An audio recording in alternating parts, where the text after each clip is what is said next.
Possamos pregar a verdade, como o Senhor Jesus Cristo mesmo disse na sua palavra em João capítulo 8, 32, em que ele disse: e conhecereis a verdade, e a verdade vos libertará.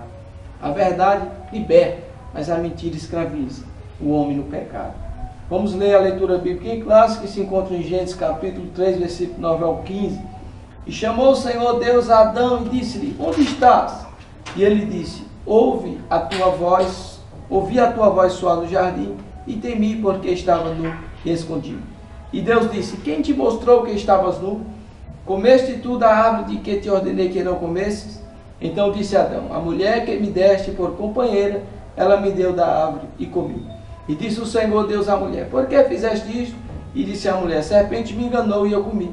Então o Senhor Deus disse à serpente: por quanto fizeste isto?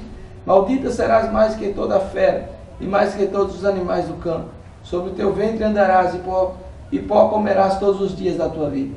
E porém inimizade entre ti e a mulher, e entre a tua semente e a sua semente. Esta te ferirá a cabeça, e tu lhe ferirás o calcanhar. Glórias sejam dadas ao nome do Senhor Jesus. Então, podemos perceber aqui, meus caros irmãos e irmãs em Cristo, o tema desse quarto trimestre é um tema que eu considero o principal tema da mensagem de nosso Senhor Jesus Cristo, da parte da sua igreja, que é a salvação. Infelizmente, nós estamos vendo aí, dentro do meio até evangélico, dentro de pessoas que dizem serem até evangélicas, crentes, um evangelho distorcido sendo pregado.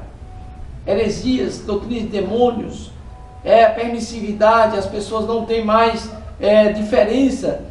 A Bíblia diz bem claramente lá em Malaquias 3,18: e vereis outra vez a diferença daquele que serve e o que não serve ao Senhor, do justo e o ímpio.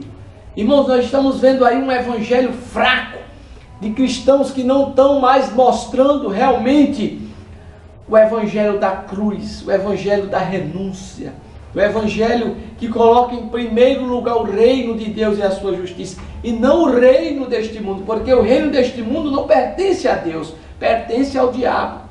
Como está escrito lá na palavra do Senhor, em Mateus, no capítulo de número 4, da palavra do Senhor, quando Jesus foi tentado pelo diabo no deserto. Mateus 4, 9 e 10 diz: disse-lhe: tudo isto te darei se prostrado me adorares. Então disse-lhe Jesus: vai-te, Satanás, porque está escrito: ao Senhor teu Deus adorarás, e só a Ele servirás. Então o diabo deixou, e eis que chegaram os anjos e serviram. O diabo ofereceu os reinos deste mundo ao Senhor Jesus Cristo. Ele ofereceu poder, ele ofereceu status social. Infelizmente, dentro das igrejas, infelizmente, Mamon está tomando o tempo dos crentes. As pessoas estão mais voltadas para as coisas daqui da terra do que as coisas que são de cima. Mas o Senhor Jesus disse lá em Mateus 6,33: mas buscar em primeiro lugar o reino de Deus e a sua justiça, e as demais coisas lhe serão acrescentadas. Até em certas igrejas que se dizem ser evangélicas, não se prega mais a salvação, não se prega mais a santidade, não se prega mais que Jesus está voltando. Mas ainda eu digo, como ministro de Deus: te prepara, meu irmão, te prepara, minha irmã, porque Jesus está voltando. Não podemos viver em função das riquezas. A Bíblia diz que aquele que quiser ser rico, ele, por sua vez, armará um laço para cair em si mesmo. Porque, irmãos, o diabo, nosso adversário, anda de derredor bramando como um leão, achando que possa tragar. O Senhor Jesus disse também que aquele que, por sua vez, quer servir a Deus e a Mamon, não pode servir a Deus. Porque ou servir a Deus, ou serve a Mamon, as riquezas. Não podeis servir a dois senhores, ou amará um, ou odiará o outro. O Senhor Jesus disse lá em Mateus 6, versículo de 21, porque onde estiver o vosso tesouro, aí estará também o vosso coração. Não podemos pregar a palavra de Deus falando que as pessoas têm que buscar riquezas aqui na terra. Jesus, quando viveu aqui na terra, ele não viveu em função de riquezas. Os seus discípulos, diferentemente, totalmente diferente, do que é pregado por esse falso evangelho que é pregado aí afora, por sua vez, por certas igrejas, né? É um evangelho que foge da simplicidade do evangelho de Cristo. O apóstolo Paulo falou sobre isso, né, na sua palavra, que viriam lobos devoradores para enganar as ovelhas do Senhor Jesus Cristo. E este evangelho, ele seria de forma tal pregada que Satanás, ele se revestiria de anjo de luz para enganar até os salvos. E ele exorta a igreja de Coríntios a cautelar. Acautelai-vos daqueles que vêm vestidos como ovelhas, mas por dentro são lobos devoradores. Irmãos, o evangelho da salvação, a mensagem da cruz, não pode ser deixada de ser anunciada nos púlpitos das igrejas. Jesus salva, Jesus cura, Jesus liberta, Jesus batiza com o Espírito Santo, Jesus breve voltará. Não se pode esquecer que Jesus Cristo está voltando. É tempo de santificação, é tempo de buscar a face do Senhor. Não podemos deixar as pessoas viverem e serem enganadas por este evangelho que não prega o arrependimento de pecado, que não prega a transformação. Porque, irmãos, a Bíblia diz lá em 2 Coríntios 5,17, assim que se alguém está em Cristo, nova criatura é. As coisas velhas já passaram e eis que tudo se fez novo. Quem está em Cristo Jesus é nova criatura. As coisas velhas já passaram. Nós não podemos viver mais em função das vaidades. A vaidade toma, por sua vez, a sociedade pós-moderna. A internet, o WhatsApp, toma o tempo das pessoas. As pessoas não fazem mais a obra de Deus como deveria fazer. Até os crentes que, por sua vez, estavam firmes no Evangelho de Jesus Cristo, muitos já estão se desviando, se afastando. É final dos tempos, igreja. É tempo de se preparar, porque Jesus está voltando. A Bíblia diz isso, que o amor de muitos se esfriaria nos últimos tempos.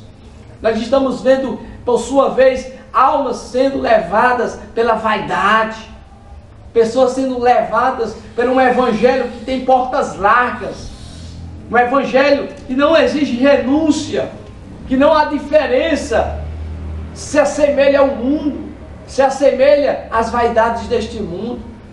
Mas, irmãos, o evangelho de Cristo é diferente.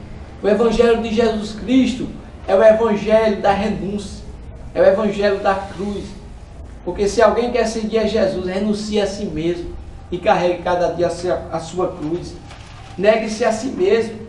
Como está escrito aqui em Lucas, no capítulo 9, versículo de número 23, ele diz: e dizia a todos, se alguém quer vir após mim, negue-se a si mesmo, tome cada dia a sua cruz e siga-me. Como é que alguém quer seguir a Jesus Cristo e ao mesmo tempo quer seguir as coisas deste mundo? A prostituição, a fornicação, as drogas, a mentira, o engano, a lascívia. Isso não é evangelho. Evangelho é renúncia. Evangelho exige, por sua vez, que nós possamos, por sua vez, combater o bom combate, como disse o apóstolo Paulo lá em 2 Timóteo 4,7. Combati o bom combate, acabei a carreira e guardei a fé.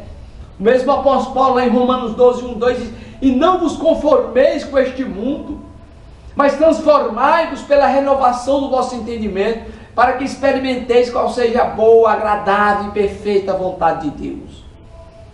É esse o evangelho da salvação que deve ser pregado nas igrejas. É esse o evangelho da pregação que nós precisamos defender até o fim, até a vinda gloriosa do nosso Senhor Jesus Cristo. Amém? O objetivo geral da lição é mostrar que a promessa da salvação foi a resposta amorosa de Deus para reconciliar consigo o ser humano. Objetivos específicos: apresentar o conceito bíblico de salvação, mostrar a importância da doutrina da salvação, saber que a salvação foi prometida ainda no Éden. Continuando, vamos para a introdução. A salvação é um processo imediato, que é a conversão, e contínuo na vida do crente, santificação. É necessário que o nascido de novo conheça todos os benefícios que essa dádiva, por intermédio da morte de Cristo, otorgou-lhe na cruz. A vida plena, a paz, a alegria, a misericórdia, a graça e a bondade que o crente desfruta provém do milagre da salvação. Tudo provém da salvação. Muito se prega sobre milagre, sobre cura, não tirando o mérito dos dons espirituais, nem da manifestação do poder de Deus no meio da igreja. Pelo contrário, nós somos pentecostais e defendemos que Jesus cura, Jesus batiza no Espírito Santo. Porém, nós não podemos esquecer que a salvação, ela ainda é a principal coisa que existe na vida de quem nasceu de novo. A salvação vai ser algo que, para Jesus Cristo, vai ser um legado para determinar se aquela alma vai ser lançada no lago de fogo e enxofre ou se vai ser levada para o seio de Abraão. A salvação é o diferencial na vida daquele que diz crer em Deus, daquele que confessa Jesus Cristo como seu Salvador. Porque, irmãos, muitos dirão na vinda do Senhor Jesus Cristo: Senhor, Senhor, não expulsamos demônios em teu nome, não profetizamos, em teu nome não fizemos muitas maravilhas. E Jesus a dirá abertamente: apartai-vos de mim, pois nunca os conheci, vós que praticais a iniquidade.